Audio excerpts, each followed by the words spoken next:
Kita tunggulah sekejap ni kawan-kawan kita masuk lagi 2 minit mungkin insyaAllah. Boleh. Hari ni kita ayat yang ke-7. Kenapa Ustaz tukar nama saya tu? Apa pasal tak tukar? Maaf. Itu saya kena bagi kuliah. Apa pasal bertukar nama?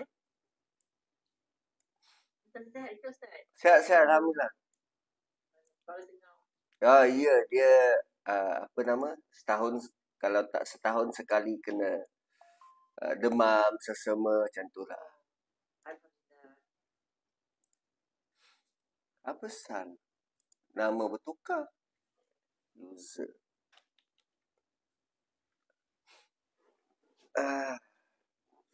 Semua sihat ke? Menuju tahun baru ni? Alhamdulillah. 2 hari lepas, semalam. Semalam ke hari Sabtu. Pergi Surau Al-Jabbar dekat Dengkil. Cerita tentang tahun baru ni lah. Tahun baru.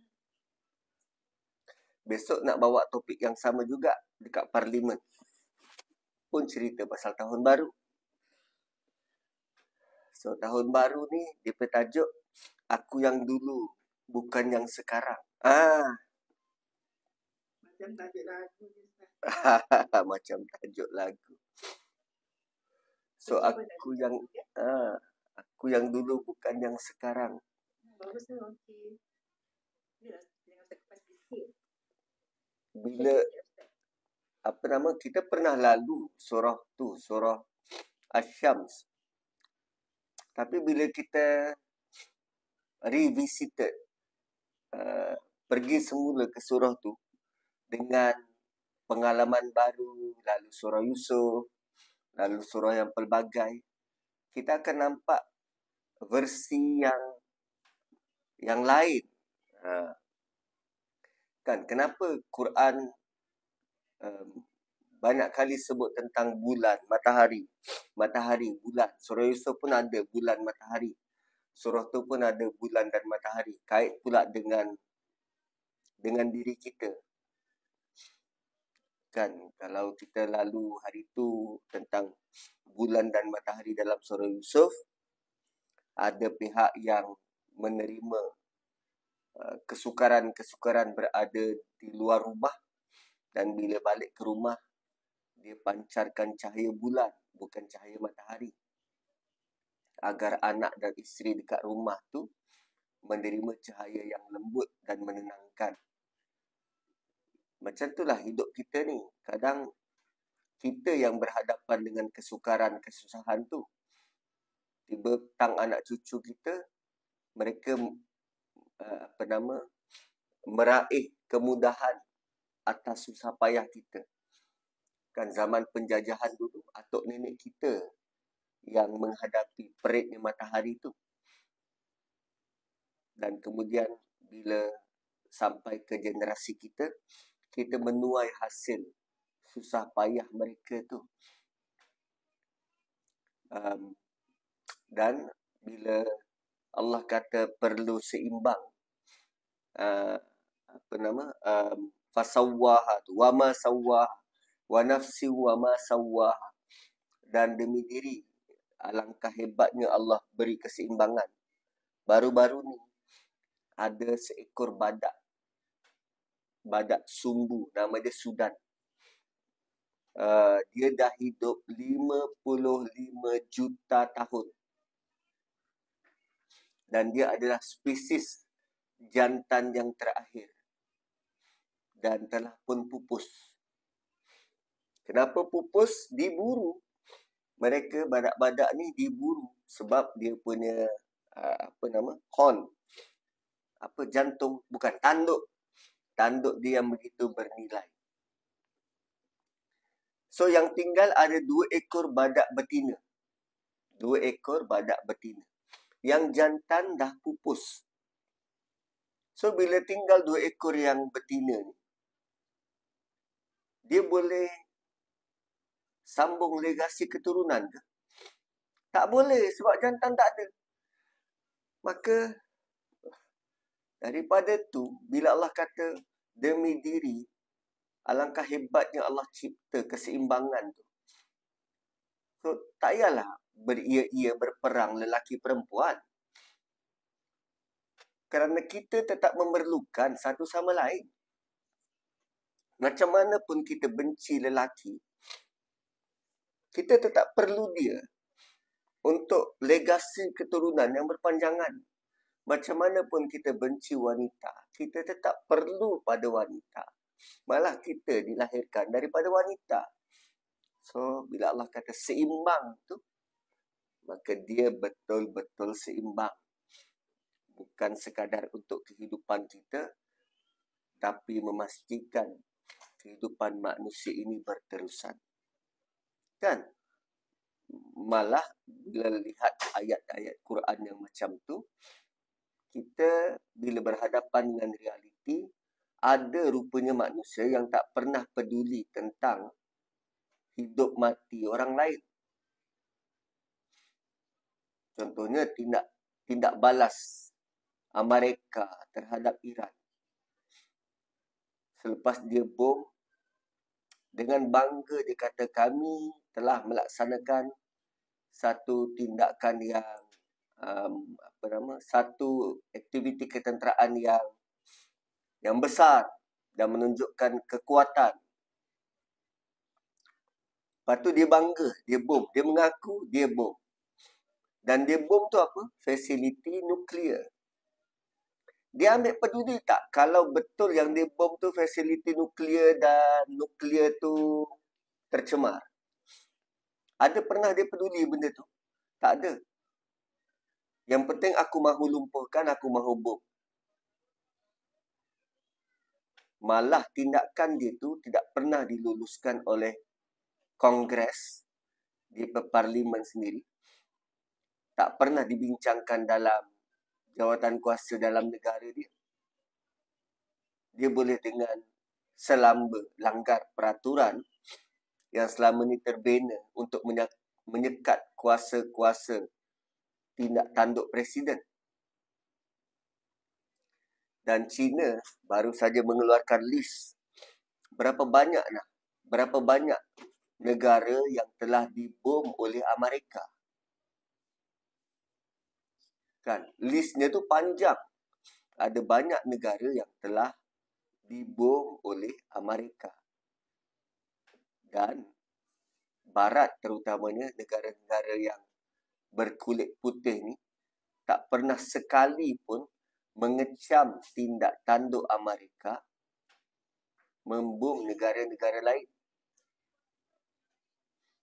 Malah ironinya, mereka lah yang memperjuangkan kata kami nak menyekat keganasan. Yang ganas siapa diorang? Mana kita pernah nak bom negara orang? Tak pernah nak campur pun negara orang lain. Tengok apa berlaku dekat selatan Thai. Ada Malaysia nak campur? Tak. Malah orang daripada Takbai tu lari ke Malaysia. Malaysia, buka tangan, kau nak selamat? Jom, masuk sini. Begitu. Tapi begitulah. Bila tidak dipandu oleh wahyu, maka dia tak ada hala tuju yang jelas tentang kehidupan. Malah merasakan dia lebih, orang lain semua rendah.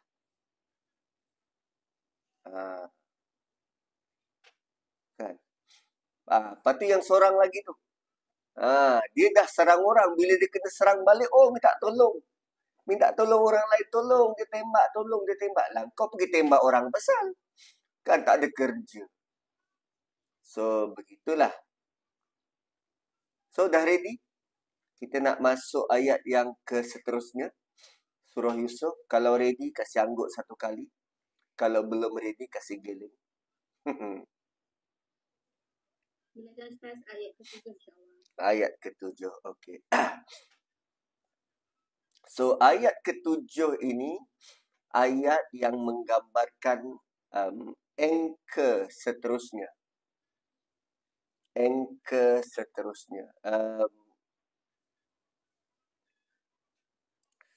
Sekejap ya.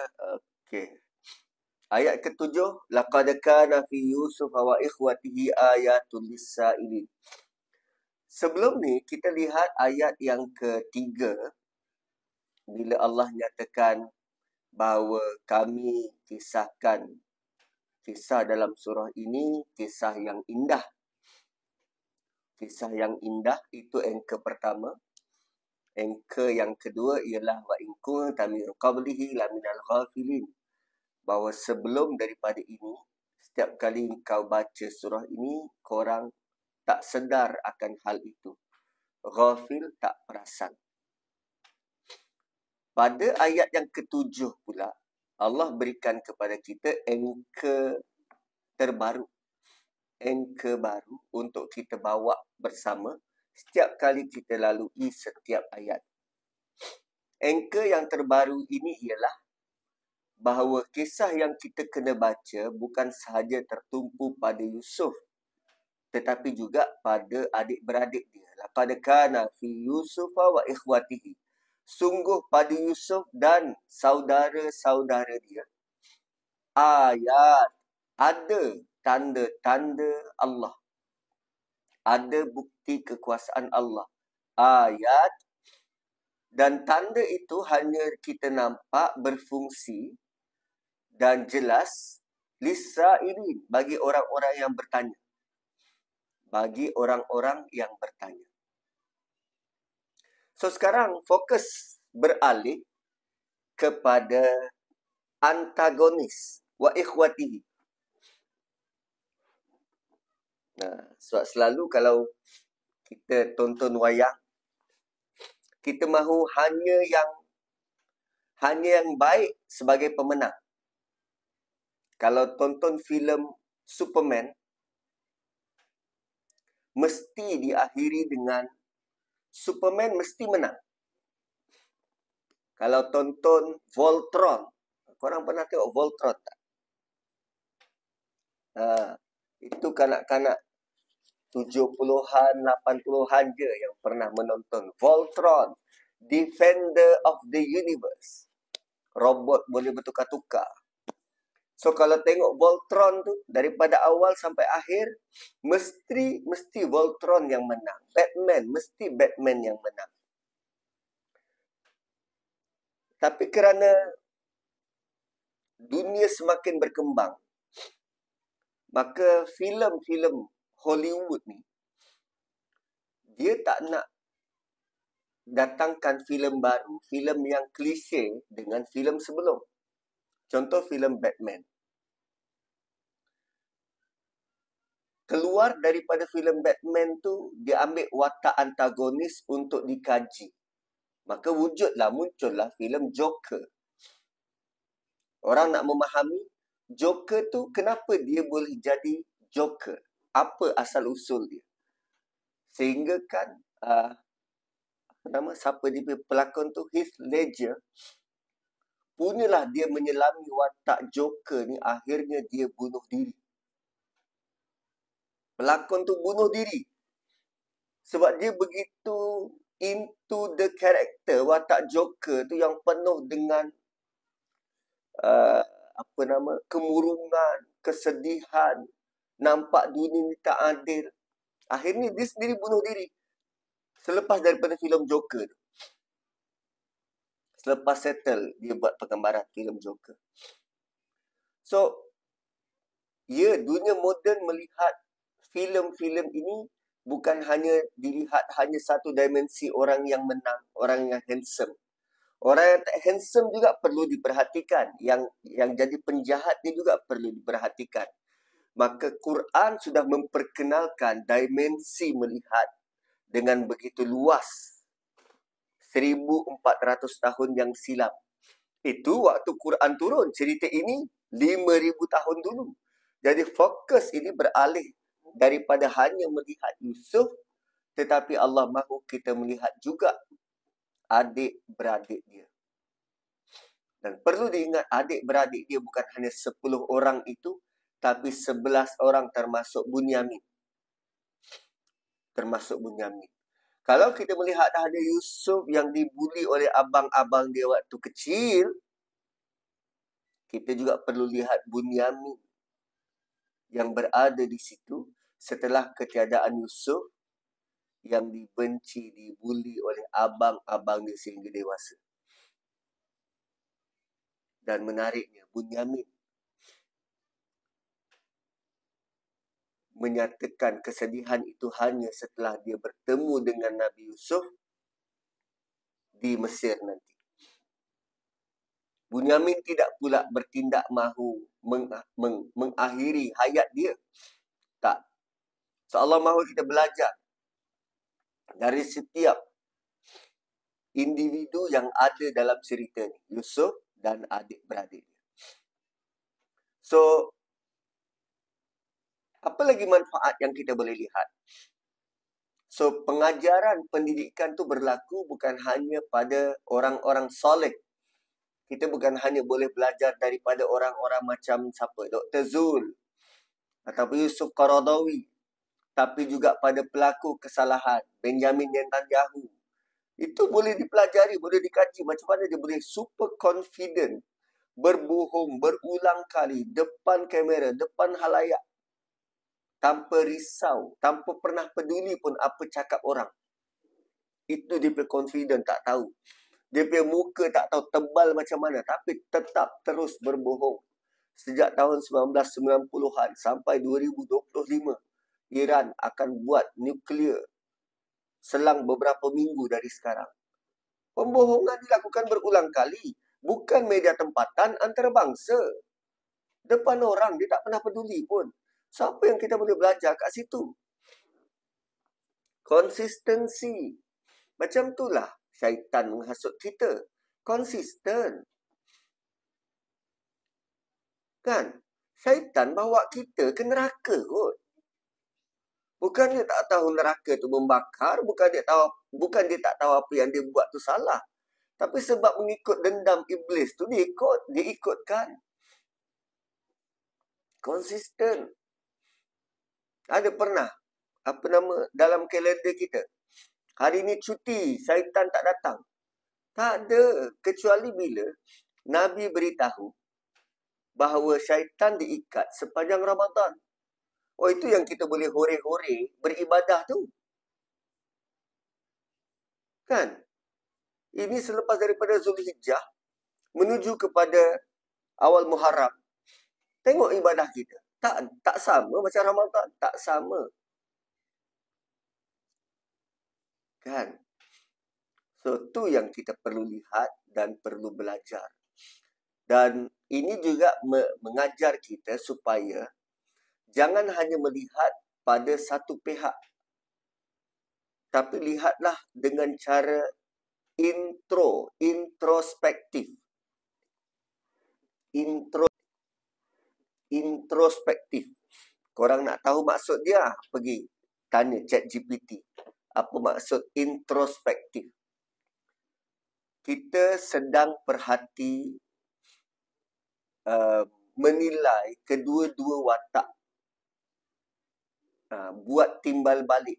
Aku sebenarnya sedang meniru Yusuf atau sebenarnya aku ni adik-beradik Yusuf? Gitu kan?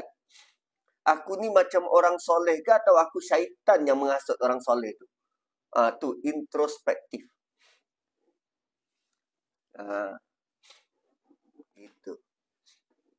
Kan? Penciptaan watak adiwira, Hollywood memesongkan pandangan kita kepada keperwiraan Nabi yang tiada pun superpower tapi dengan penuh mukjizat membawa kebenaran, selamatkan manusia. Wah, itu dah boleh buat konten FB tu. Kan Kak Lina? Kan Spiderman tu. Quran kata laba-laba tu lemah. Tapi watak tu ditonjolkan macam dialah penyelamat dunia. Tapi sebab watak-watak tu dicipta dengan tanpa pemerhatian yang mendalam. Apa jadi pada setiap spider web yang dia tembak dan bergantung dari satu bangunan ke satu bangunan? Siapa yang bersihkan tu semua? Dia bersihkan kembali bila dia dah terbang, bila dia melompat-lompat. Kan? Sebab tidak diteliti sungguh-sungguh, maka akhirnya dia penuh dengan kelompangan, kesalahan-kesalahan fatal. Konon mahu selamatkan dunia, tapi dalam masa yang sama mengotorkan. Itu tak betul. Itulah kalau kita mahu melihat dengan kacamata introspektif. Alah Ustaz, wayang pun itu hanya wayang lah Ustaz, drama je. Tak perlulah sampai macam tu. Quran tidak ajar kita lihat hanya pada permukaan. Kalau mahu betul jadi baik, betul-betul jadi baiklah. Bukan hanya luaran nampak baik, tapi dalaman penuh dengan kebusukan, kejijikan. Dan kalau macam itulah cara belajar Ustaz, susah. Betul. Sebab tu Quran kata, ayatul lisa'ilin. Ini akan jadi pengajaran bagi orang-orang yang bertanya. Allah not even said, ini jadi pengajaran bagi orang yang berakal. Tidak. Allah tak kata ini jadi pengajaran bagi orang-orang yang berfikir, tafakkarun. Tidak. Allah tidak kata ini jadi pengajaran kepada orang-orang yang berilmu. Tidak. Allah kata ini jadi pengajaran kepada orang-orang yang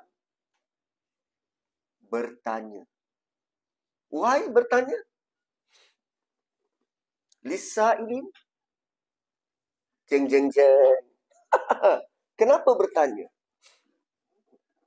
Sebelum tu ada Ta'qilun ayat yang kedua. Kemudian surah yang lain Tazakkarun. Kan ada Tafakkarun. Tapi di sini Lisa'ilin. Jarang-jarang digunakan sifat yang ini, sifat ingin bertanya. Apa maksud bertanya? Bertanya ni adalah titik akhir setelah dia berfikir, dia ada ilmu, dia menggunakan akal, maka dia akan sampai satu titik. Apa maksud dia ni? Dia akan bertanya. Aktif mencari. Tengok wayang tu bukan sekadar duduk saja, terima apa yang orang cerita, tapi dia aktif mencari. Cuma aktif mencari, ada juga bentuk kegelinciran yang berlaku. Gelincir macam mana? Dia aktif, mahu bertanya, tapi pertanyaan dia tu bukan bertanya, dia kritik dan mempertikai. Itu berbeza dengan benar-benar mahu tahu. Lain. Dan benar-benar mahu tahu, pastikan yang kita tanya tu relevan dengan subjek yang sedang dibincangkan. Setiap kali baca surah Yusuf, dia tanya, Zulaiha tu macam mana? Itu tak relevan. Sebab dalam surah Yusuf tak sebut pun. Relevan dengan cerita yang dibincangkan, bertanya dan bukan mengkritik. Kan? Salam Ustaz nak tanya. Ya, nak tanya apa? Tulis je. Kalau belum jawab nanti ulang balik. Ustaz nak tanya. So maksudnya, bila orang tu aktif mencari, dia tidak pasif, tidak hanya membaca, mendengar kisah ini.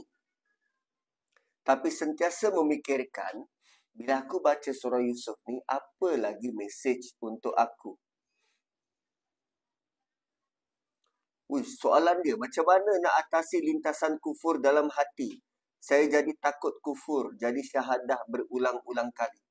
Bila ada lintasan macam tu, sebut a'udzubillahi minasyaitonirrajim. Bila ada lintasan kufur dalam hati, sebut a'udzubillahi minasyaitonirrajim. Yang bagi lintas tu syaitan. Kita mohon Allah lindungi kita dari bisikan syaitan. So, baca surah Yusuf, sentiasalah lihat apa mesej untuk aku.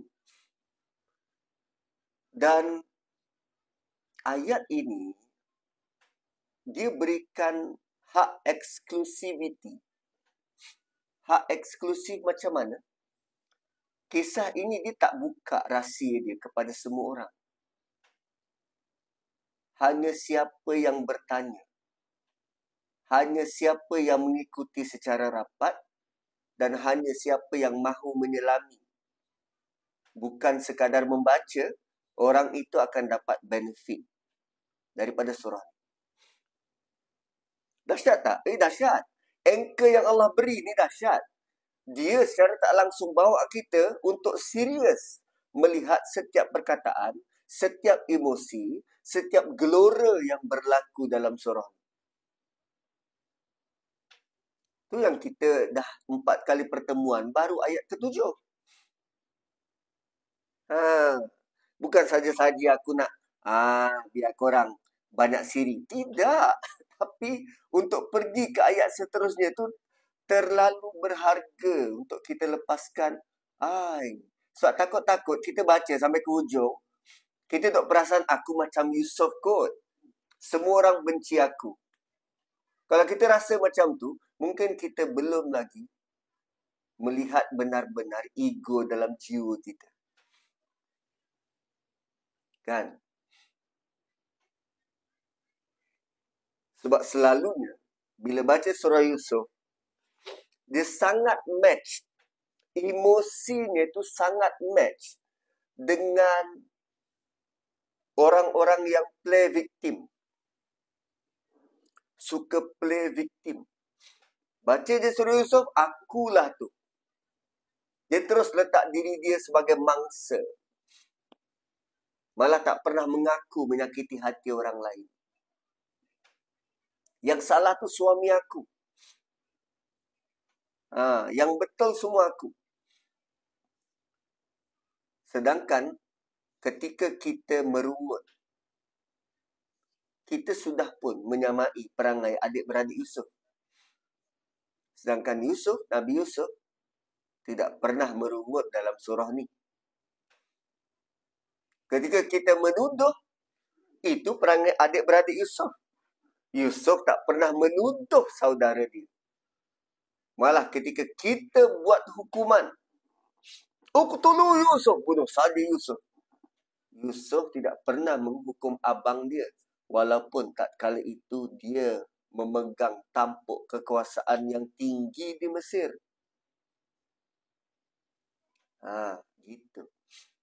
So, khawatir kalau kita tidak pergi dengan serius. Kita takut salah faham je terhadap surah ni. Takut salah faham. Gitu. So, surah ni, ada orang melihatnya sekadar, ini cerita je. Cerita zaman dulu. Tapi ada manusia yang kerap kali merujuk surah ini sebagai menjadikan dia medan refleksi. Tempat dia reflect diri. Kalau Nabi Yusuf boleh buat macam ni, kenapa aku tak boleh? Kalau Nabi Yusuf bertindak macam ni, kenapa aku tak boleh bertindak?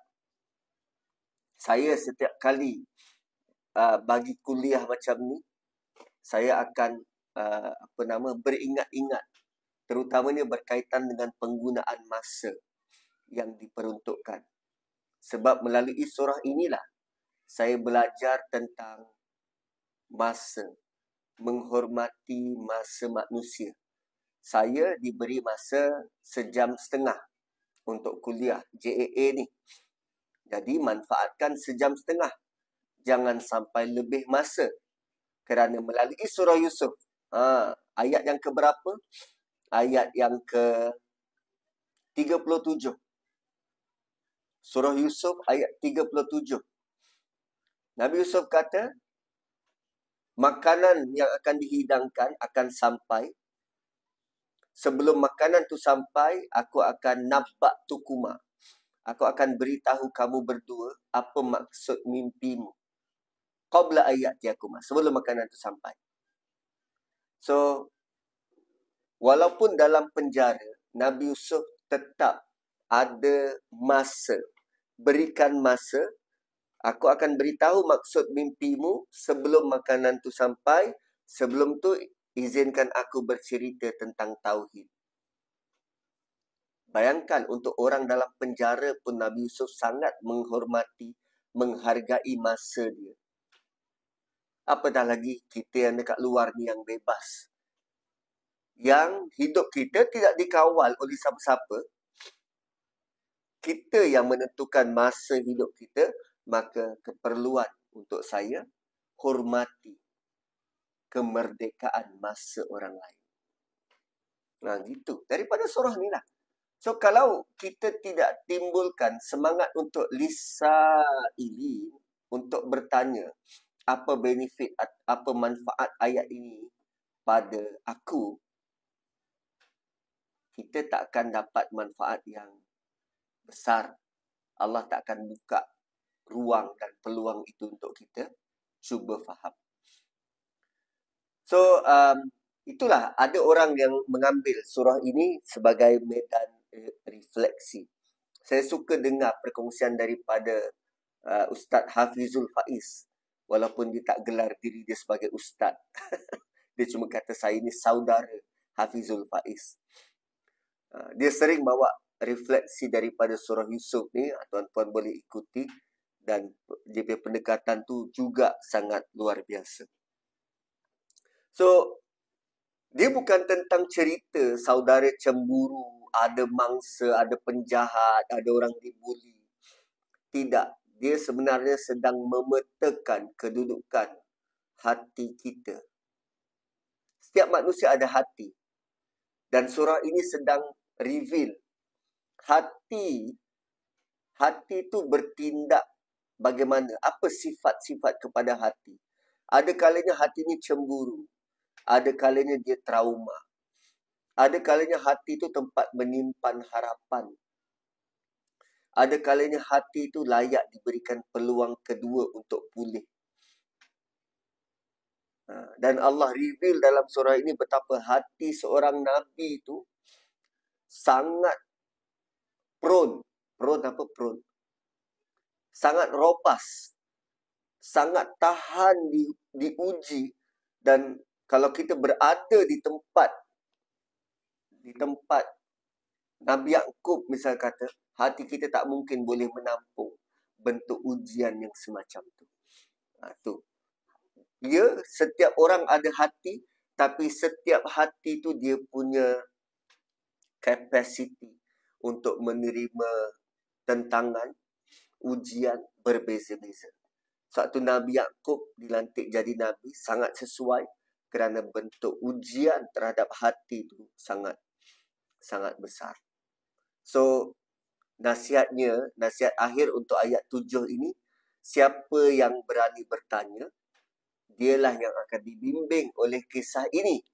Ayat demi ayat, perkataan demi perkataan, huruf demi huruf, emosi demi emosi. Dan akhirnya, kita juga mampu berkata, seperti mana Yusuf di hujung surah ini, wahai Tuhan, Engkau telah mengajar aku menafsir, menakwil tentang kejadian. Gitu. Kan? Kita nak lihat bagaimana cara Allah didik kita setiap kejadian itu secara detail dan reflektif.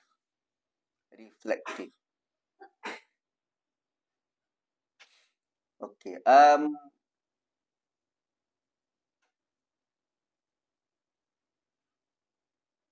Sekejap ya. Itu lisailin. Okey. So, jom kita masuk ayat seterusnya.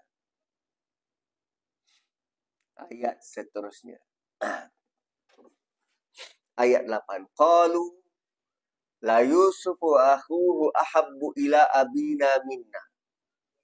Mereka kata, sungguh Yusuf lebih dikasihi. Iz qalu la Yusufu akhuhu ahabbu ila abina minna. Sungguh Yusuf dan adiknya lebih dikasihi, lebih disayangi oleh bapa kita daripada kita. Wa nahnu usbah. Sedangkan kami ni kuat. Usbah, kami ni kuat. Inna abana lafi dhalalin mubin. Sungguh bapa kita dalam keadaan sangat tidak adil. Dhalalin mubin, sangat tidak adil. Selepas Allah beri anchor, pastikan bertanya. Ayat ini akan memberi manfaat kepada orang yang bertanya. Maka datanglah ayat 8. Ayat 8 ini, Allah mulakan begini.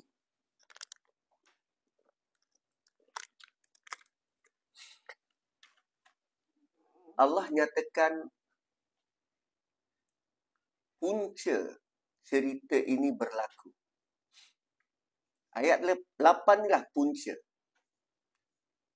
Qalu, ketika mereka berkata, sungguh Yusuf dan adiknya dicintai oleh ayah berbanding kita. Ini punca masalah. Pernyataan ini, apa yang ada dalam hati mereka.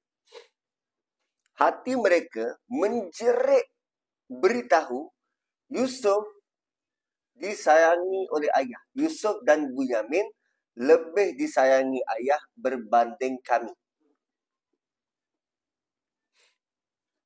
Kita pernah rasa macam tu tak? Sesama adik-beradik. Bila kita jadi madu. Bila kita jadi madu. Kita nombor 1. Bila datang madu baru.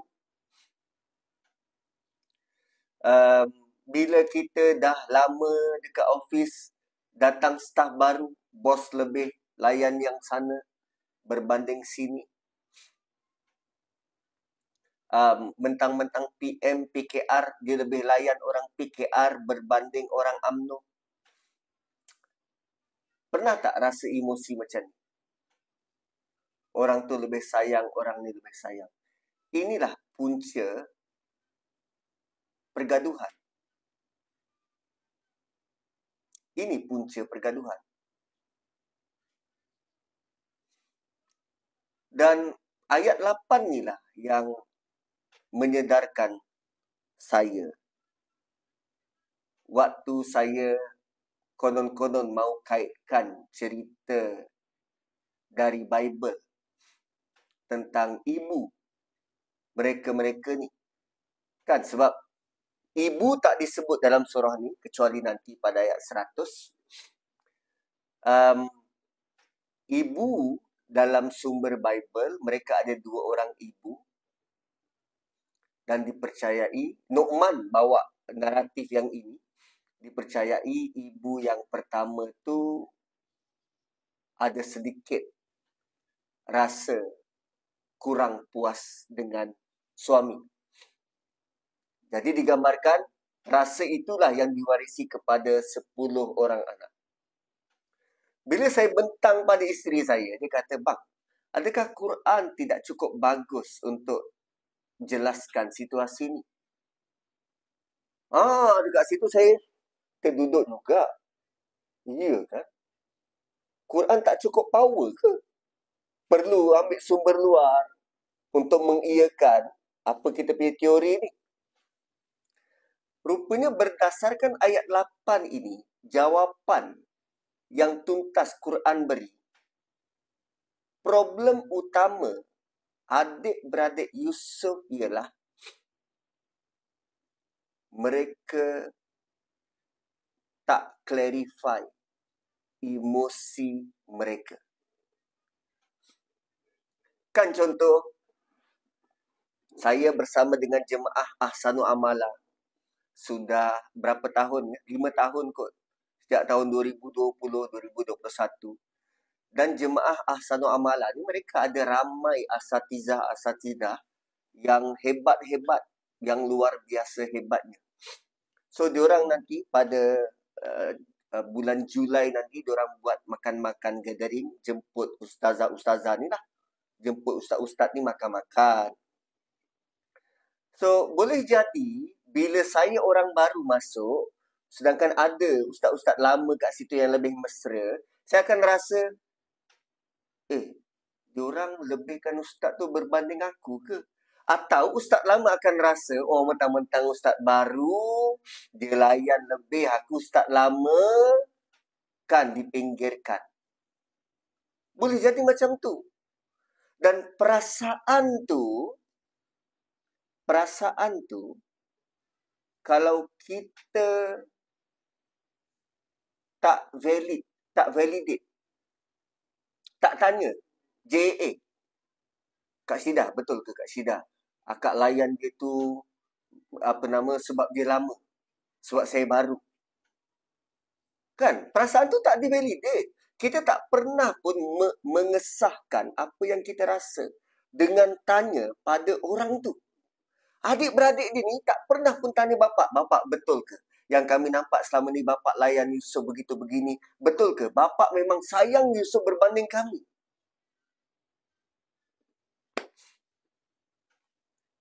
Kan? Rupanya perkataan lisa'ilin pada ayat 7. Benda tu sangat penting untuk diguna untuk ayat 8. Kerana kita yang sering berprasangka, kita tak pernah tanya pun untuk mengesahkan betul tak perasaan aku ni. Dalam rumah tangga juga macam tu. Abang nak pergi mana? Abang nak keluar sekejap, jumpa kawan. Kejap ke lama bang? Kejap je. Jumpa mak world tu. Ni, perasaan. Kan? Asyik jumpa kawan. Mesti kawan tu mesti kat luar tu lebih bahagia. Tu yang ada, reel dekat TikTok, yang dia tunjuk dia pergi ride dengan kawan dia, muka semua sedih-sedih. Sebab, isteri dia sangka, kalau dia pergi dengan kawan, mesti happy-happy. Duk bersangka-sangka. Tak pernah tanya pun. Tak suka clarify pun. Yes. Suka berprasangka, tak clarify, ni akan hancurkan organisasi. Hancurkan kehidupan rumah tangga. Lisa'ilin. Satu perkataan yang menjelaskan keseluruh punca masalah dalam dunia. Hanya satu perkataan. Lisa'ilin. Itu mukjizat Quran. Kita pernah tanya tak? Emosi kita ni pernah tanya tak? Anak bungsu, anak sulung, anak tengah. Kan selalu anak nombor 2 ni. Kan anak saya Ulia nombor 2. Selalunya masyarakat melihat anak nombor 2 ni berperangai. Sedangkan dia berada di tengah-tengah antara anak sulung dan anak bungsu. Dia belum cukup puas, anak bungsu lahir. Yang sulung pula selalu bully dia. Dia diapit tengah-tengah. Dia tantrum, dia berperangai. Tak pernah tanya. Dia sendiri tak pernah clarify. So, bukan masalah ibu dia ada rasa tak puas. Tapi kerana anak ini sendiri. Yang tak pernah bertanya pada ayah. Yang tak pernah clarify emosi. Lama kita boleh duduk dalam ayat ini untuk menung balik. Aku Yusof atau aku adik-beradik?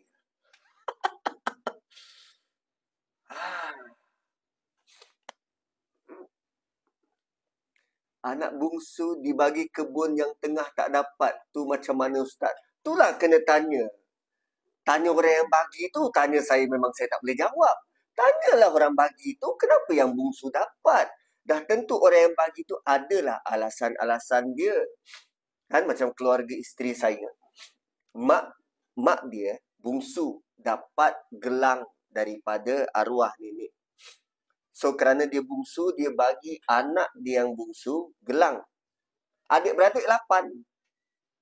Isteri saya nombor 8. Seorang meninggal awal, tinggal 7. So dia bagilah. Saya punya isteri dapat gelang. Adik-beradik lain tak dapat. So isteri saya, bila dia cerita pada anak-anak saya, yang bungsu dia sudah senyum. Ni, tu gelang Hauna kan? Mami tolong jaga baik-baik. Tu gelang Hauna dah. Dia dah siap-siap clarify. Tak payah tanya. Kakak dia tak payah tanya. Dah solid itu gelang Hauna. Dia cakap. Kan? So tanya. Kita kena tanya pada pada orang tu untuk clarify, untuk jelaskan. Barulah sama ada jawapan tu puas atau tak, itu nombor 2. Yang penting tanya dulu. Kita, adik-beradik Yusof, termasuk kita, takut nak tanya sebab kita tak berani menghadapi kebenaran. Wow. Dan kalaulah kita rangkumkan semua penyakit emosi, dia berpunca daripada prasangka yang tidak dijelaskan, tidak ditanya, tak clarify.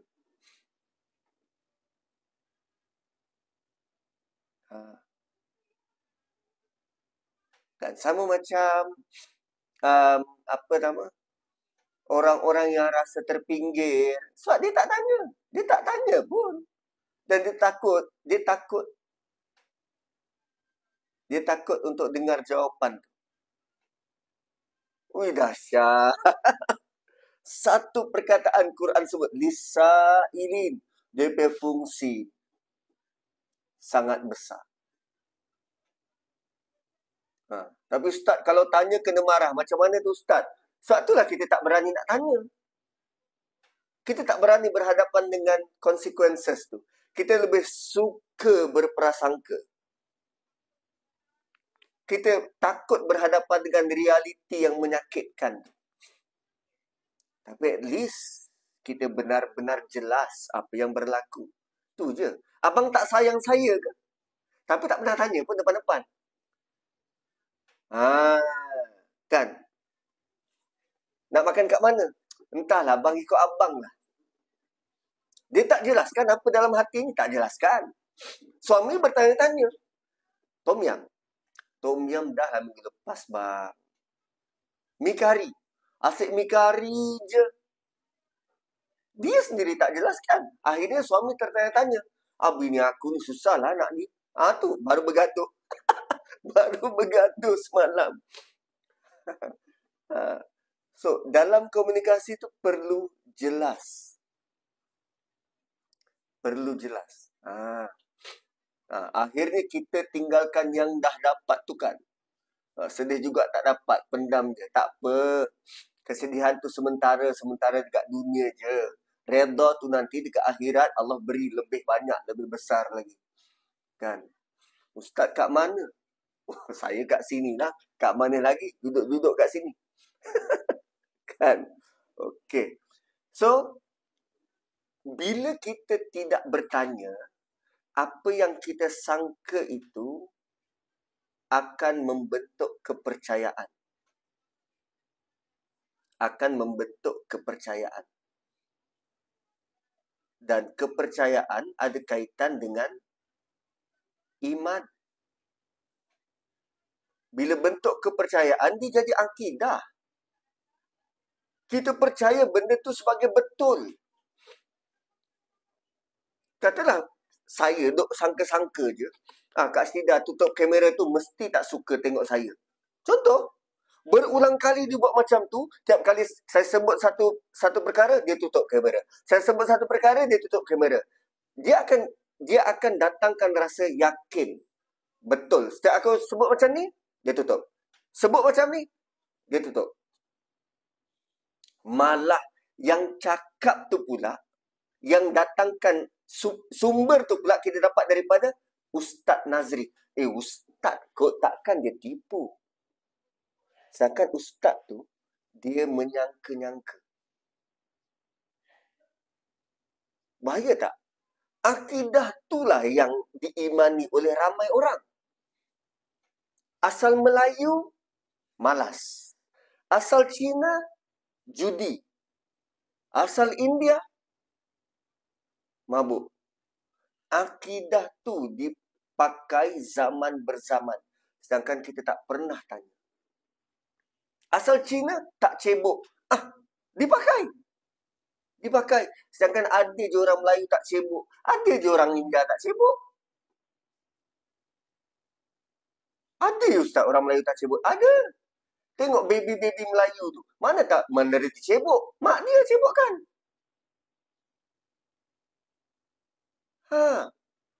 Sangkaan tu bila jadi akidah, dia akan bawa kerosakan. Betul, ramai orang India sangat pembersih. Ada ramai orang Cina sangat pembersih. Gitu.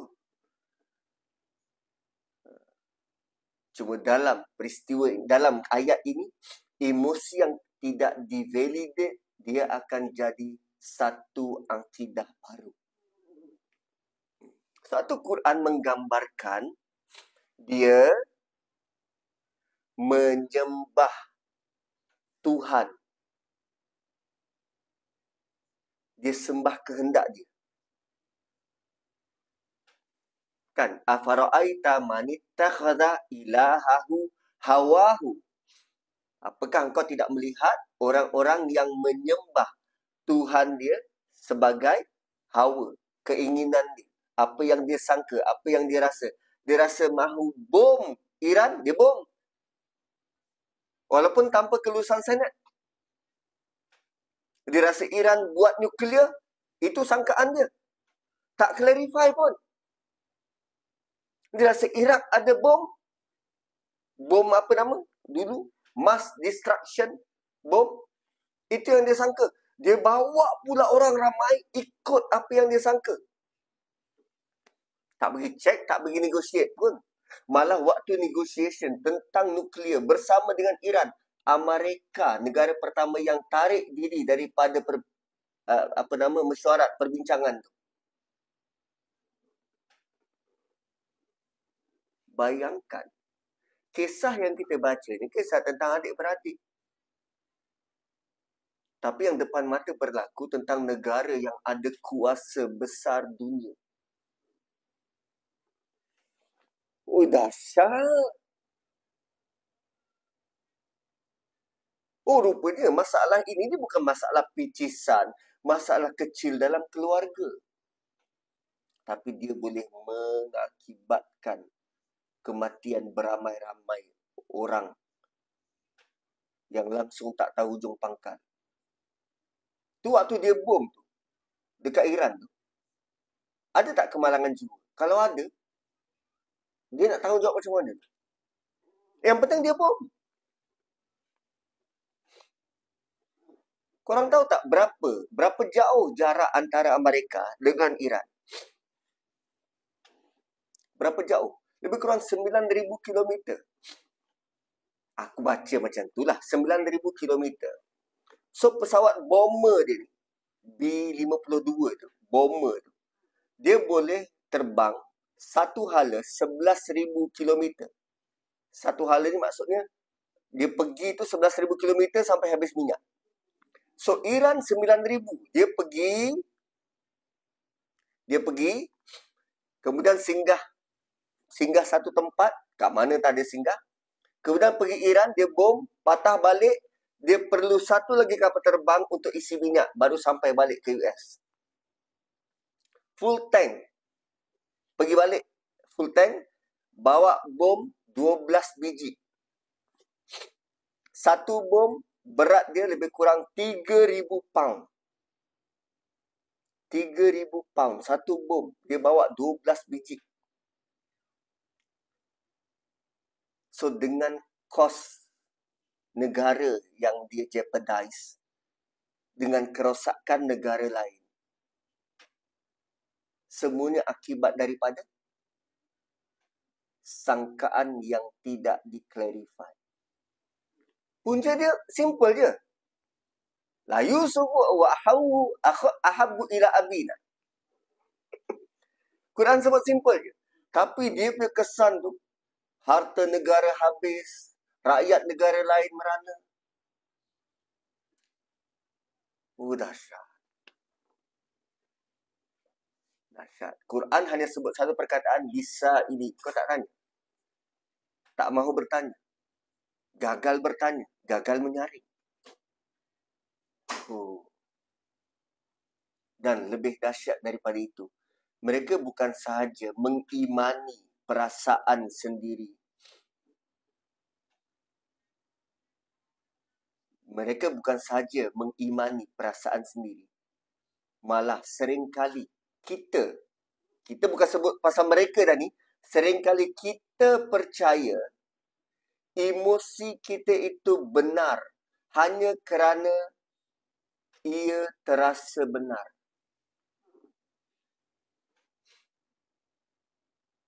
Kita nampak kawan kita macam apa yang kita sangka. Dan kita benar-benar percaya begitu. Sedangkan apa yang berlaku sebaliknya. Kita percaya dia benar hanya kerana kita rasa benda tu benar. Kesan daripada tak tanya. Dan semua itu puncanya apa? Kita tak cari punca, kita tak tanya, kita tak semak.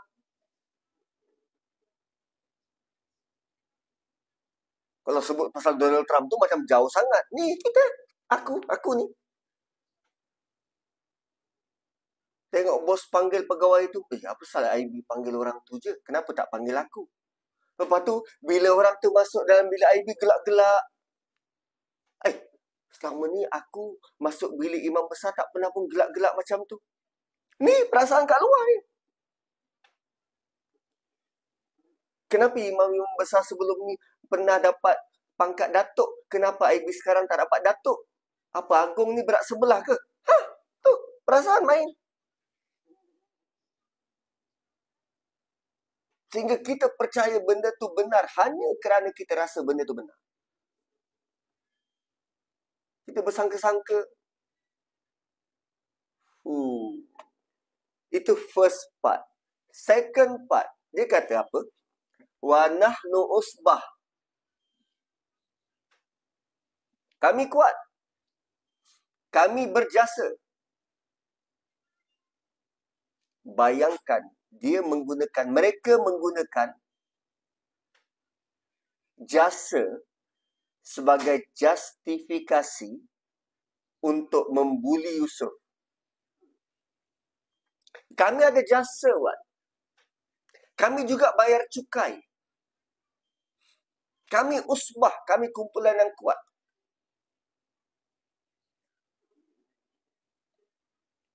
Kami dah buat semua ini. Kenapa masih tak cukup di mata ayah? Kami dah cukup berjasa. Kenapa ayah tak layan kami macam mana ayah layan Yusuf? Dan realitinya, Yusuf pada waktu itu umur sekitar 6 ke 9 tahun. 6 ke 9 tahun. Masih anak yang sangat kecil. Adik dia Bunyamin lebih kecil. Katalah, jarak umur antara adik-beradik ni, kita bayangkan jaraknya 2 tahun. Adik-beradik Yusuf 10 orang. 10 orang. Mula-mula Nabi Yakub kahwin dengan 2 orang wanita. Setelah kahwin tahun pertama, baru dapat kahwin isteri kedua. Tahun kedua. Sepanjang perkahwinan itu, isteri pertama lahirkan 10 orang anak. Sementara itu isteri kedua masih belum ada rezeki. Settle isteri pertama lahirkan 10 orang anak, barulah isteri kedua lahirkan Yusuf. Mengandung dan lahirkan Yusuf.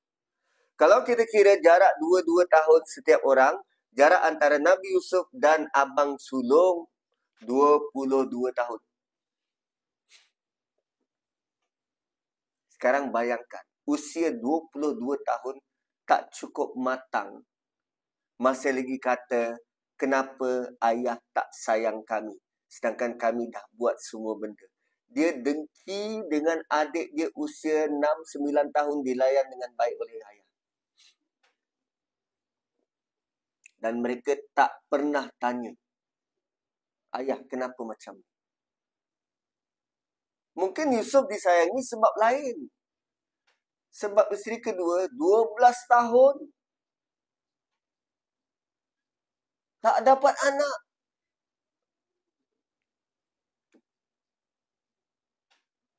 Dia tak pernah fikir tu. Mak dia 12 tahun tak pernah dapat anak.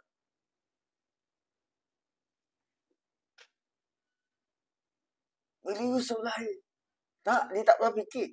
Tak pernah fikir penderitaan orang lain. Tak pernah tanya pun. Well, apa yang dia rasa tak pernah clarify. Malah apa yang dibandingkan tu, mereka hanya bandingkan dari sudut fungsi. Kami dah berjasa. Kami kuat. Tapi mereka tak pernah lihat emosi si ayah. Yang mereka tahu kami. Kenapa kami tak dapat? Ayah dapat ke tak dapat? Lantak ayah lah. Yang penting kami. Kesilapan kita lazimnya, bila kita lihat kasih sayang perlu dibalas dengan jasa.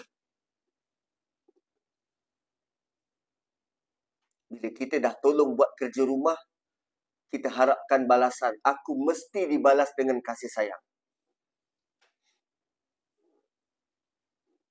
Sedangkan perkara macam tu, kadang kita terbawa-bawa. Aku dah sembahyang, wahai Tuhan, kenapa masih lagi diuji?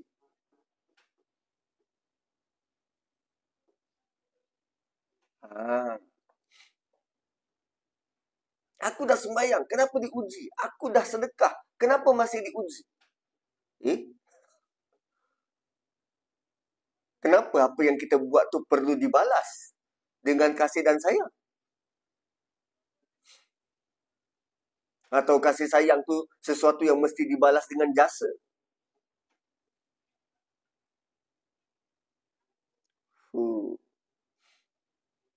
Dia membandingkan pencapaian emosi dengan pencapaian material. Dapat 12A baru boleh disayang.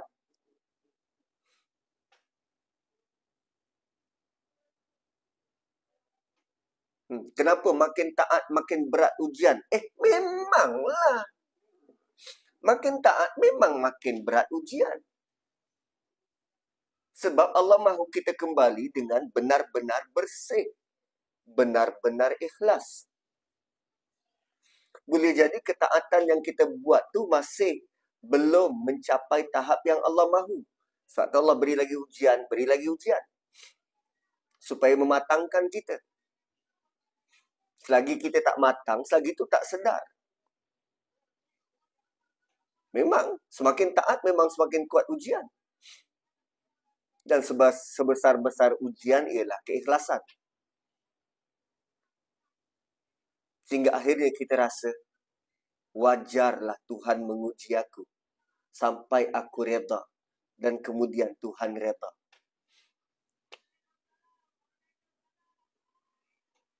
Kan, selalu kita harap reda Allah.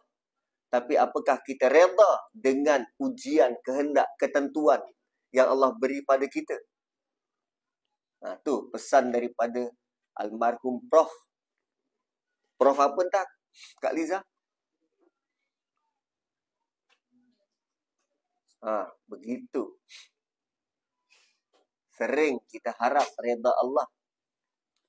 Tapi pernah tak kita reda pada Tuhan? Prof Kamil Ibrahim. Sebab mungkin Yusuf disayangi sebab lain. Kerana dia masih kecil.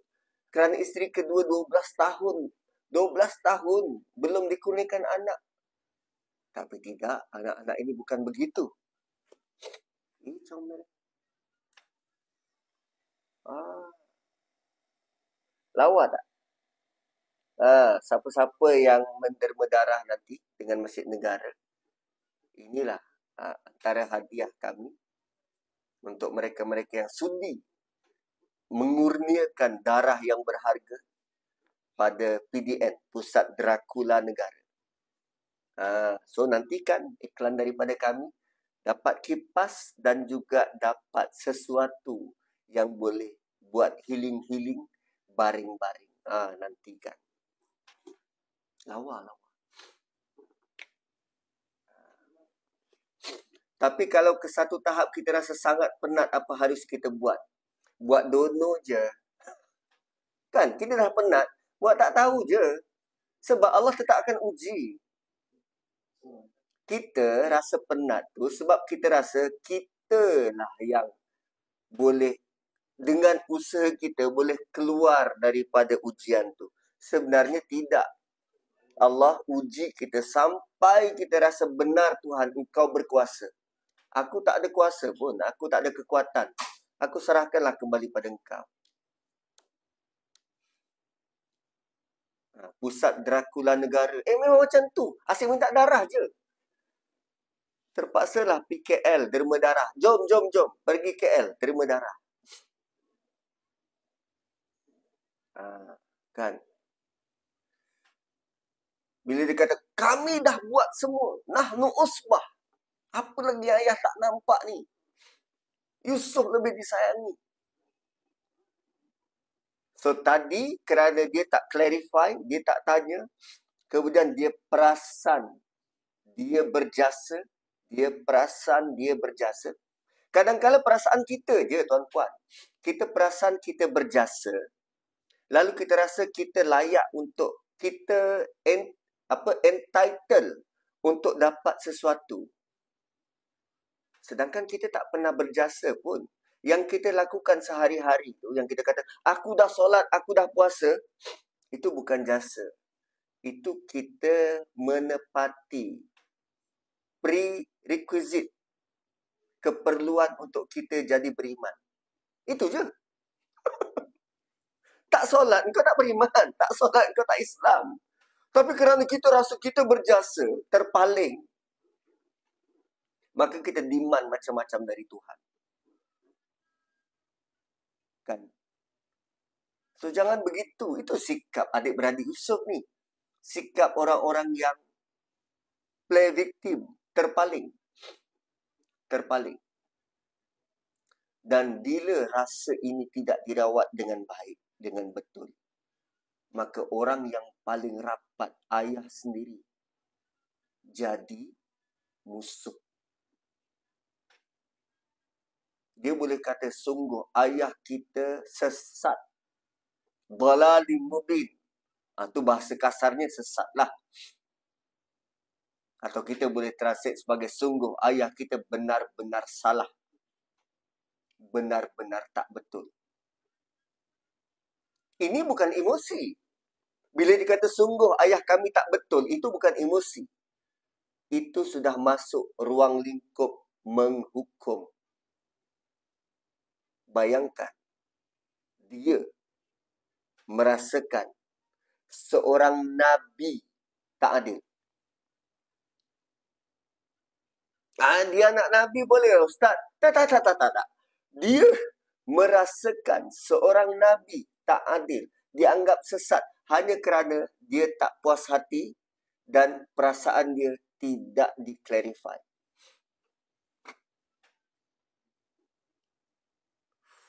Dahsyat.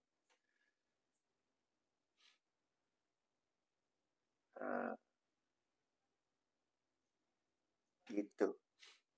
Ya, betul tuan-puan. Malaysia kekurangan darah. So, darah korang lah yang boleh membantu ni. So, daripada kita rasa berjasa pada negara, mahu berjasa pada negara, dermalah darah. Walaupun yang bercakap ni tak pernah derma darah. Aku takut jarum.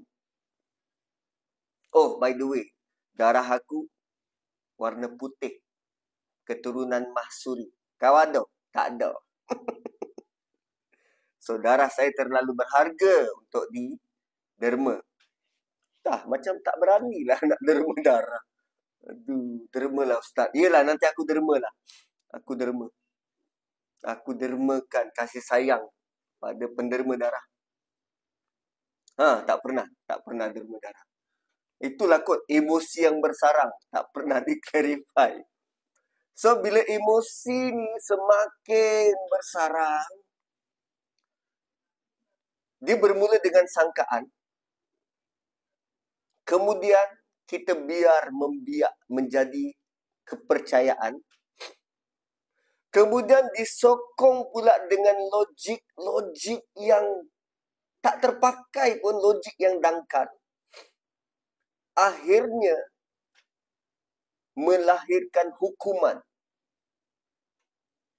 Dan kemudian, mula bertindak dengan kejam. Itu susunan dia. Mula dengan sangkaan, menjadi kepercayaan. Kemudian disokong pula oleh logik. Betul lah. Logik. Macam tu. Ya, ayah buat macam tu. Memang logik. Ayah macam ni. Memang logik. Yang ni. Logik dangkal. Sedangkan kita dah buat jasa. Kita kuat. Dah logik. Disokong oleh logik. Akhirnya, dia menghukum ayah memang sesat.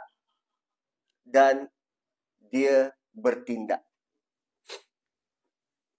Mula bertindak. Jadi kalau kita lihat ada orang bertindak di luar kewarasan, percayalah bahawa semua itu bermula dengan sangkaan. Semua bermula dengan sangkaan. Tak ada orang simply buat sesuatu tanpa ada latar belakang dia, mula dengan sangkaan. Tu drama-drama dekat TV3, TV1 tu, yang korang ikut-ikut tu. Apa yang sekarang terbaru? Lelaki ikut Encik Sotong. Itu yang lama dulu. Yang terbaru sekarang, yang semua orang membenci Nuha.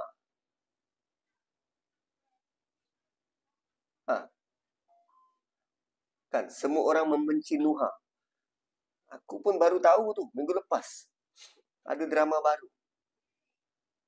Drama tu terhasil daripada apa yang berlaku dalam masyarakat. Dan kalau kita perhati, punca dia ialah sangkaan. Oh, dia bukan syurga. Dia bukan syurga. Dia imamku. Bukan. Yang ada syurga-syurga tu. Dia bukan syurga. Semuanya punca daripada sangkaan. Semua berpunca. Oh, itu drama Astro. Minta maaf lah. Saya bukan tahu pun. Saya sebut je. Dia bukan syurga. So, bermula daripada sangkaan dan hasilkan tindakan. Ayat selepas ini, tindakan. Bunuh Yusuf. So, tuan-puan, katakanlah kita hari ini kita ambil nota untuk buat list. Mula dengan sangkaan, jadi kepercayaan, disokong oleh logik. Dan kita akan lihat semua itu berjalan tepat seperti mana yang Quran bawa. Kita cuba keluarkan daripada ayat Quran yang disebut ni. Semua formula itu dibawa tepat. Maka fahamlah kita bahawa ketika Nabi Yaqub kata Yusuf, begitulah Tuhan memilihmu untuk diuji berulang kali supaya engkau ada pengalaman. Dan sekarang kita melihat berkali-kali ayat dalam surah ini dan sedarlah kita Allah sedang cerita tentang sebuah pengalaman. Yusuf akan melihat itu sebagai analisa. Inilah analisa kita. Setiap ayat, mula dengan sangkaan, jadi kepercayaan, disokong oleh logik, lahirkan tindakan. Lebih dahsyat kalau kita tak belajar daripada pengalaman ini, kita akan terus buat cycle itu. Inilah bentuk analisa. Inilah bentuk ta'wilil ahadith. Dan kita akan lalui bentuk ta'wilil ahadith ini berulang kali. Berulang kali. Selepas daripada ini, akan ada analisa-analisa, kita kena belajar bersama. Supaya kita tak ulang benda itu berulang kali. Sudah belajar sesuatu? Sila komen. Kan? Itulah bentuk ta'wilil ahadis. Ta'wilil ahadis. Dia bukan sesuatu yang terlalu terlalu teoretikal sehingga kita tak tahu nak buat macam mana. Tapi Quran bentangkan setiap satu perjalanan tu. Tinggal kita untuk perhati. Okay. Ayat berapa tadi? Ayat 8. So, pengajaran daripada ayat 8, tolong cermin. Kalau dulu arwah Aziz Desa, sekarang anak dia, Zainuddin tu kan, Zidane tu. Dulu arwah Aziz Desa, dia suka sebut tentang cermin-cermin diri. Waktu tu kita kecil lagi. Saya kecil lagi. Jadi tak berapa faham sangat bila dia kata cermin diri. Rupanya Abang-Abang Yusuf ini mewakili sisi kita semua yang pernah rasa kita di pinggir. Inilah emosi yang kita kongsi bersama. Pernah dipinggirkan, pernah rasa tak berguna, pernah rasa begitu, pernah rasa begini.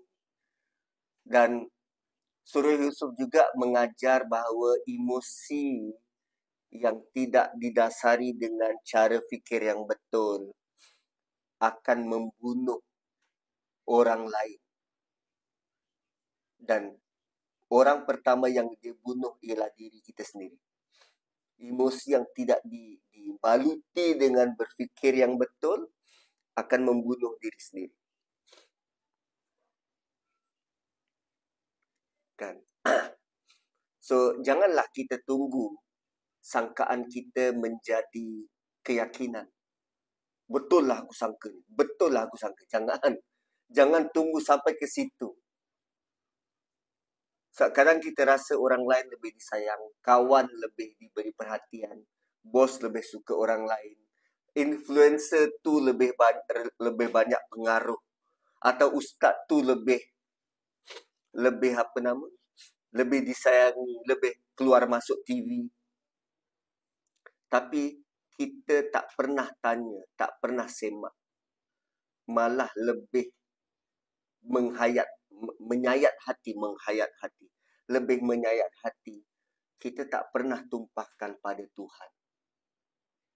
Wahai Tuhan, adik aku dapat harta dari mak. Mak tak pernah beri pada aku. Aku tak tahu, wahai Tuhan, betul tak apa yang aku rasa ni. Kan?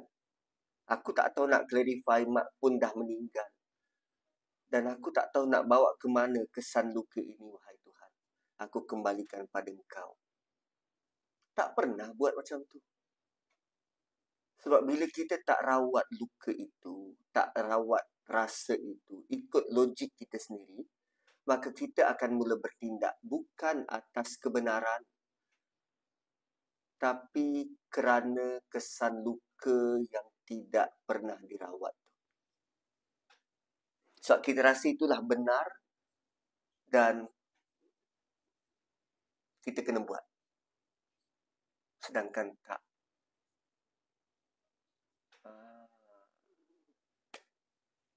Kan? So, begitulah. Ya, kerana Melayu ini dia kita nak sebut macam mana? Melayu ini disinonim dengan suka bersangka-sangka. Tapi Quran tak sebut begitu. Quran kata manusia. So, tak kira dia Melayu ke, Jawa ke, Arab ke, Timur Tengah, Iran ke, Parsi ke, Jordan ke, Amerika ke, dia tetap ada sangkaan sebab dia manusia. So, manusia ni yang penuh dengan sangkaan, dan sangkaan itu tidak pernah mematangkan dia. Dia tak pernah bertanya. So, apa lagi yang kita boleh belajar tentang usia tadi? Usia abang-abang dia. Jarak usia Yusuf terlalu kecil, mereka sudah begitu besar dan sepatutnya matang. Oh, rupanya usia meningkat, emosi tak semestinya matang. Kan, contohnya Kak Alina, dia baru sambut birthday dia yang kesekian kali. Kita nampak Kak Lina begitu matang. Kan waktu kerja.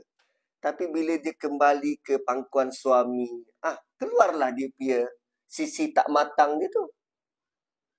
Kan kita tak katalah Kak Lina tak matang. Tapi begitulah. Bila kita kembali kepada keluarga kita, kita akan keluarlah sisi kita yang bodoh-bodoh alam. Yang tak matang. Anda nampak saya imam masjid negara. Adik-beradik saya 10 orang tak nampak saya sebagai imam. Mereka hanya melihat saya sebagai adik dia yang bungsu. Saya nombor 8 daripada 10. Mereka hanya melihat saya sebagai adik yang kecil.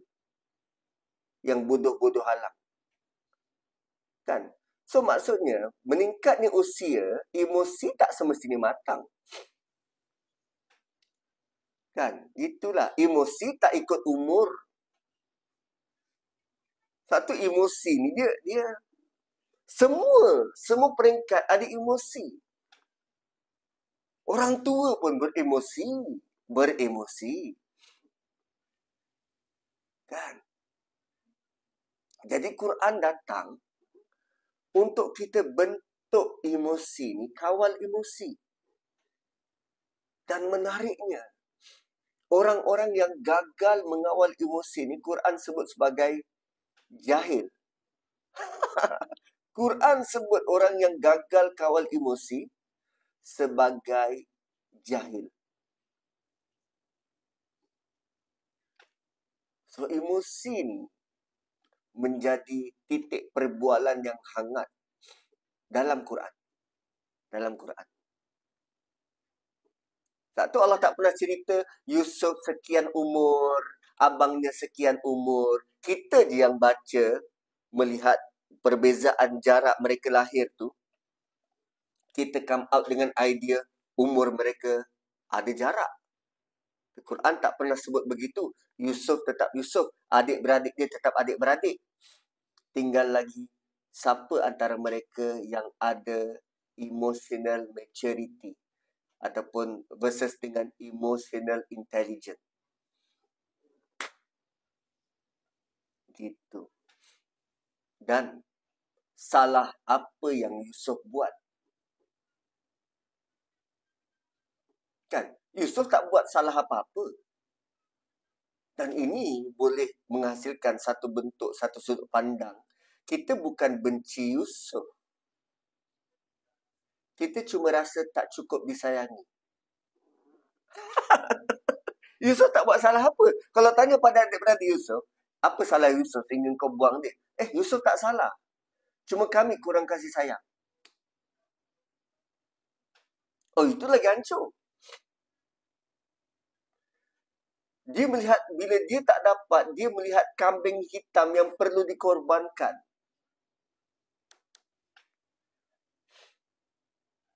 Gitu.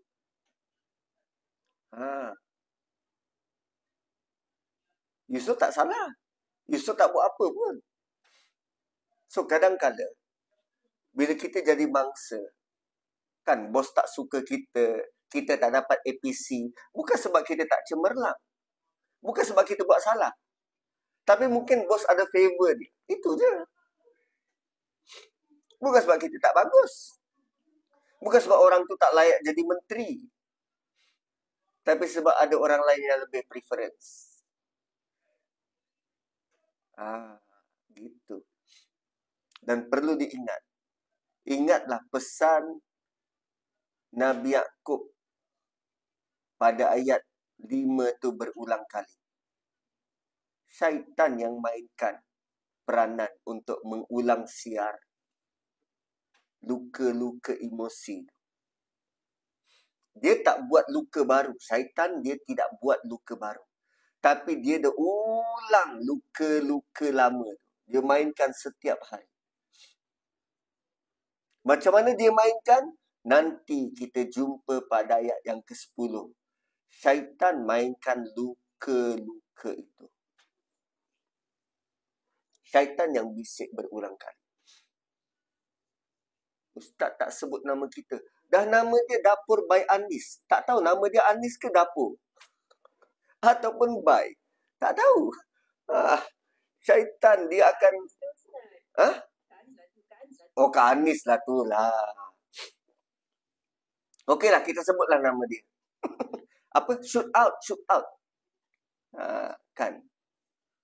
So, syaitan akan mainkan luka itu berulang kali. So, yelah, kita ada luka, katalah luka dekat jari. Kita dah sapu dah dengan minyak kambing ke, dengan iodin ke. Kita sangka luka tu kecil. Tapi setiap kali kita tunjuk luka tu, anak kita titiskan air limau. Luka tu kecil je. Tapi setiap kali dititiskan air limau, pedihnya bukan main. So, asalnya sangkaan tu kecil. Tapi bila diulang tayang oleh syaitan, dia akan menjadi dendam yang kekal. Diulang. Maka bila emosi itu tidak disemak, dia akan bawa pula naratif. Dia yang salah, bukan aku. Bapa yang silap, bukan kami. Dia yang salah, bukan aku. Bapa yang salah, bukan kami. Kami kuat. Bapa yang sesat. Bapa lebih cinta dia. Bapa lebih itu. Logik itu yang bermain dekat fikiran. Dan selalunya yang suka bermain di fikiran ni, siapa? Wanita. Kan yang selalu bermain di fikiran ni wanita. Tapi sekarang Allah beritahu, adik-beradik Yusuf, lelaki.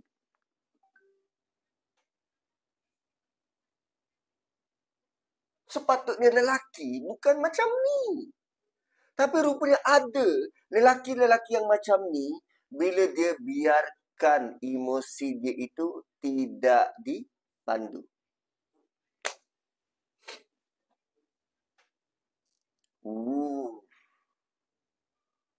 Lelaki tak patut macam ni. Lelaki selalunya prone. Dia tak ambil kisah pun tentang emosi-emosi kecil-kecil remeh-remeh macam ni. Sangat pelik lelaki. Ya, betul perkataan tu. Pelik lelaki pula yang emo.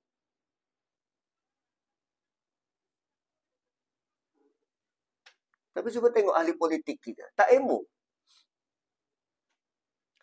Rosak masyarakat. Bila dia mula berprasangka, dimain pula oleh syaitan. Tu pemimpin dunia tu. Donald Trump tu. Emo cepat koyak tu. Israel cepat koyak. Lelaki. So, jangan sangka perempuan saja yang selalu bermain dengan emosi, yang dia punya minda tak pernah tutup, tak pernah sunyi daripada apa yang difikirkan. Lelaki kalau tidak jaga emosi dia sungguh-sungguh, dia akan masuk ke dalam lembah dan wilayah yang sukar dia nak keluar. Betul tu, Abang Jemi Jawa. Koyak bila ego tercalar. Itulah lelaki.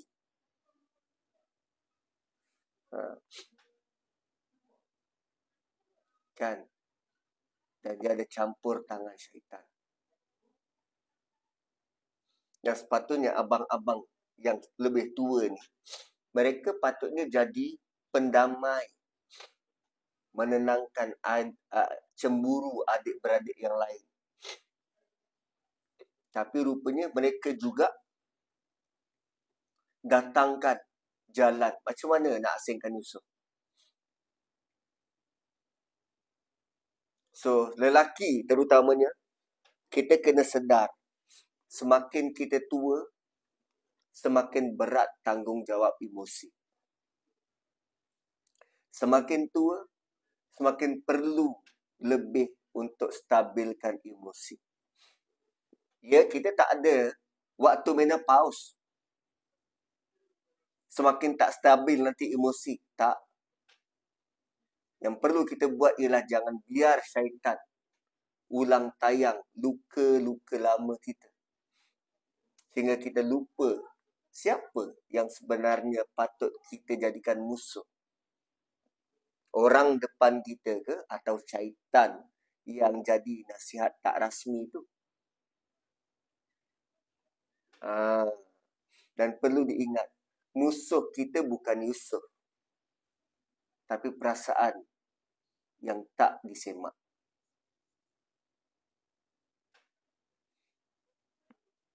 Musuh kita bukan Yusuf, tapi perasaan yang tidak disemak.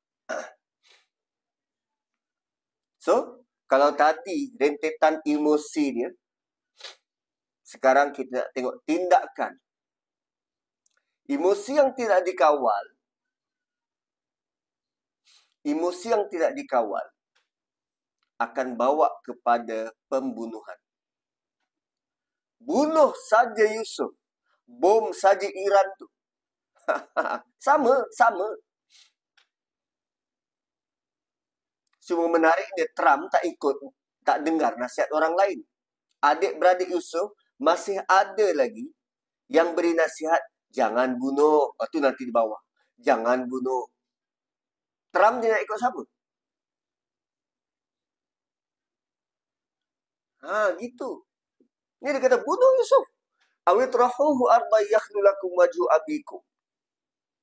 Atau campak dia ke satu tempat yang jauh.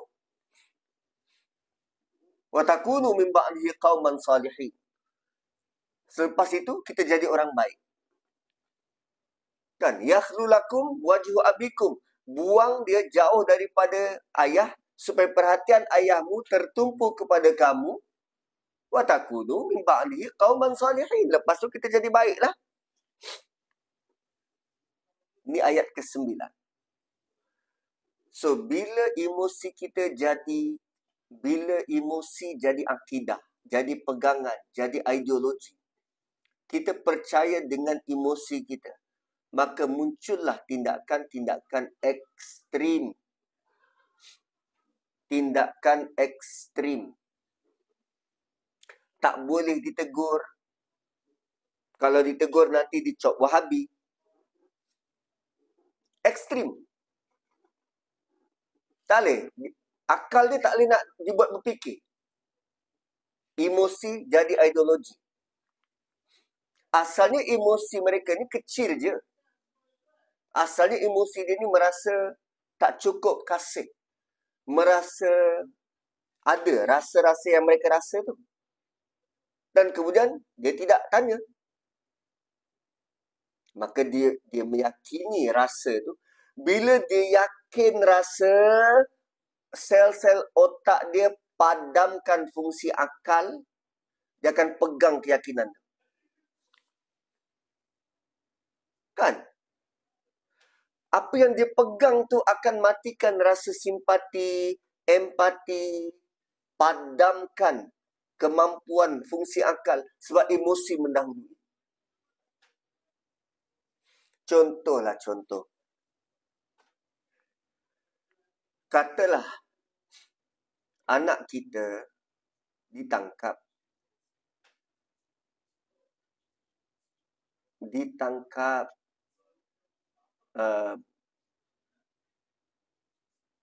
Anak kita ditangkap memandu sambil mabuk.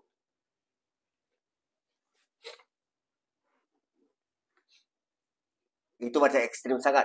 Anak kita ditangkap tak ada rotek, tak ada lesen. Polis datang rumah. Polis call. Puan, sila datang ke balai, jamin anak puan sebab dia mandu, tak ada lesen. Apa emosi ibu tu? Anak saya baik, tuan, anak saya baik. Dia mematikan fungsi akal berfikir. Yang dia nak, dia dahulukan emosi dia. Anak saya baik, anak saya baik, anak saya baik.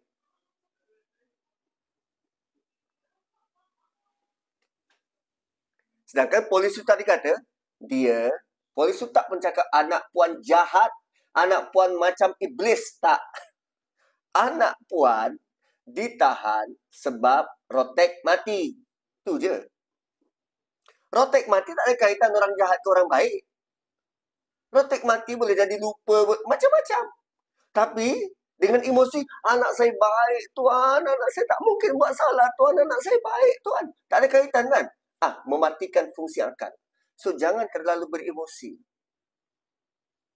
Dan untuk tidak mendahulukan emosi ni, dia perlu latihan yang bukan sedikit. Kita pun memang akan terjerumus kepada mendahulukan emosi sebelum akal. Dan kadang-kadang komen-komen kita dekat ruang-ruang Facebook ke, Twitter ke, X ke, TikTok ke, kadang-kadang komen kita tu didahului oleh emosi sebelum akal. Bila send baru tu fikir, salah. Tu. Momen-momen, bila emosi mendahului. Dahulukan emosi, pasti menyesal.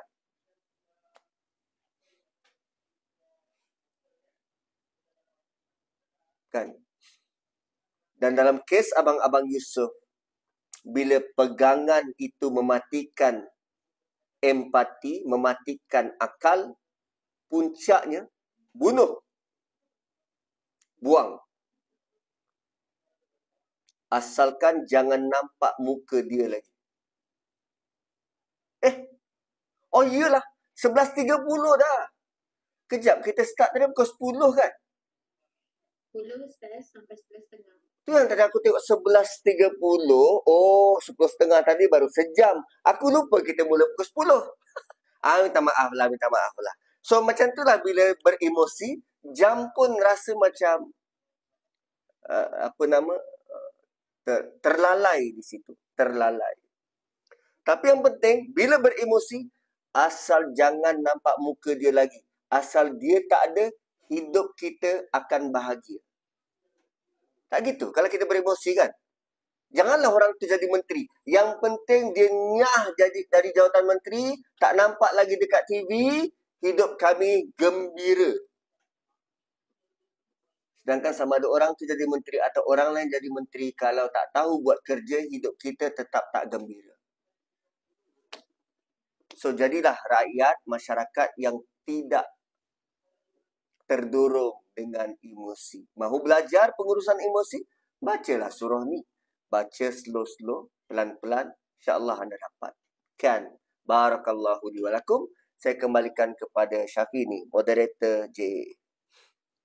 Barakallahu fikum Ustaz. Ustaz nak terima soalan ke atau macam mana? Boleh. Sebab saya ada satu soalan. Bila Ustaz sebut prasangka ni hanya boleh dipastikan dengan soalan kan. Tapi dalam mungkin kita ibu bapa, mungkin ada anak-anak yang bukan jenis yang suka bertanya atau dia tak tahu pun ada acara ataupun episod untuk bertanya ibu bapa dan clarify.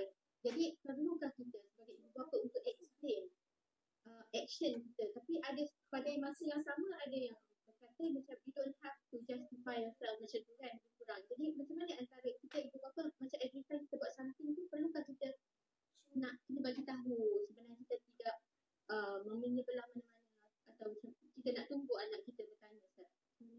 Okey. Sebab tu mungkin cerita ini mula dengan ruang selamat yang ditunjukkan oleh Nabi Yaqub kepada Nabi Yusuf. Cipta ruang selamat tu. Mungkin juga mak bapak kita boleh lihat dalam keadaan tak perlu terhege-hege untuk jelaskan pada anak. Kita rasa anak tu akan faham sendiri. Tapi from time to time kita boleh buat me time dengan anak.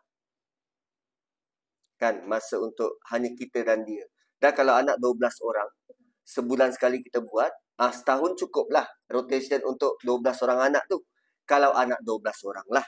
Kalau anak 4 orang tu kita boleh buat 4 bulan sekali. Atau kalau anak 2 orang je, 2 minggu sekali. Buat me time dengan anak. Dan waktu tu kita mintalah dia, okey, ini antara kita berdua. Daddy janji untuk tak sebut pada mana-mana platform, tak reveal pada mak engkau, tak reveal pada adik-beradik. Hanya kita berdua. Do you have anything to say? Kalau dia segan nak cakap, okey, Daddy nak cakap dulu, boleh. Tapi sebelum tu kita tanya dulu ChatGPT. Anak aku ni macam ni, aku nak cakap macam ni. Kita kan bodoh, tak tahu nak cakap. Tanya je ChatGPT.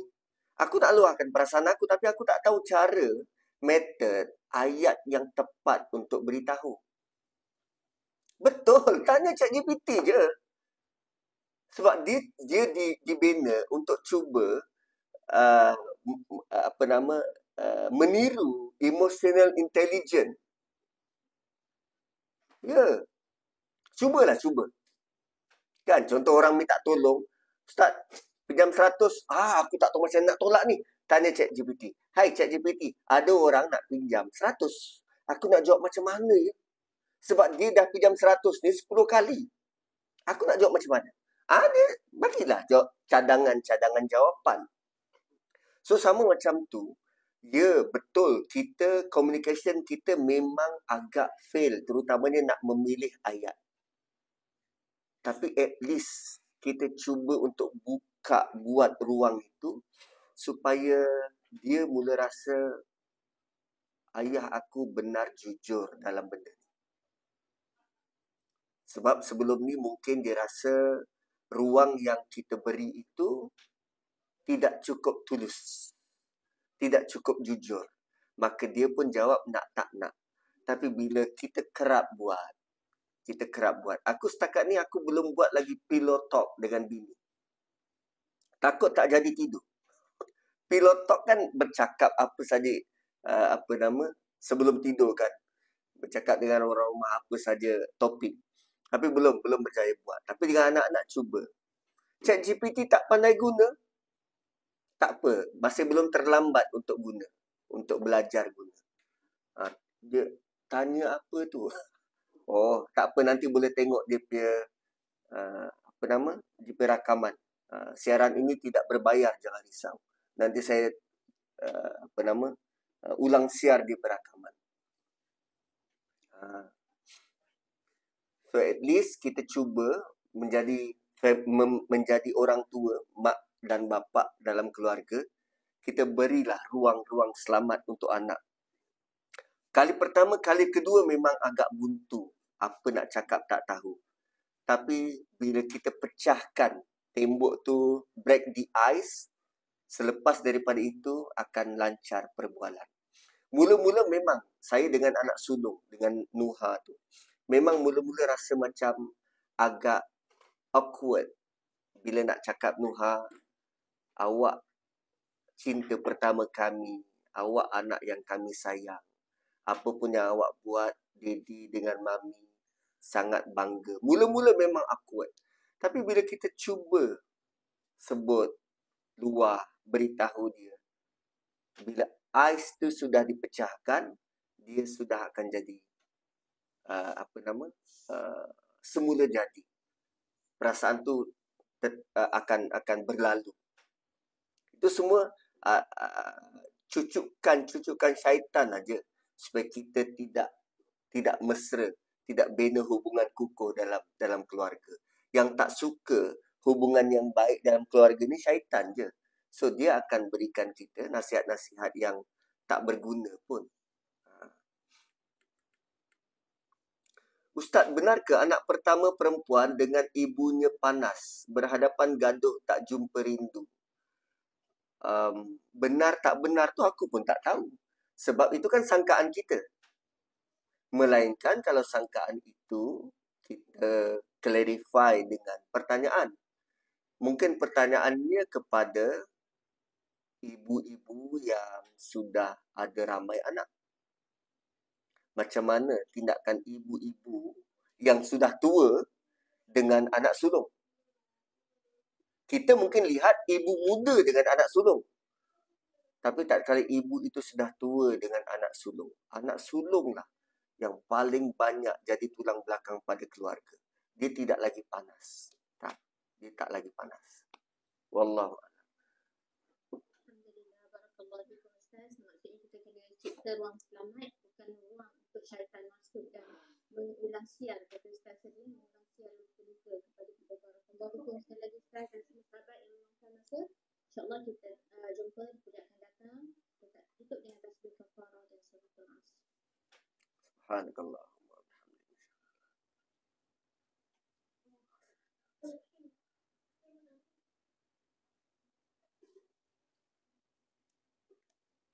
Terima kasih semua. Saya nanti saya pass nombor chat GPT tu dekat Kak Syida.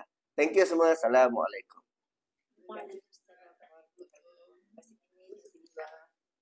So, TikTokers, okay. Ada yang kata dia dengan anak dia kontra.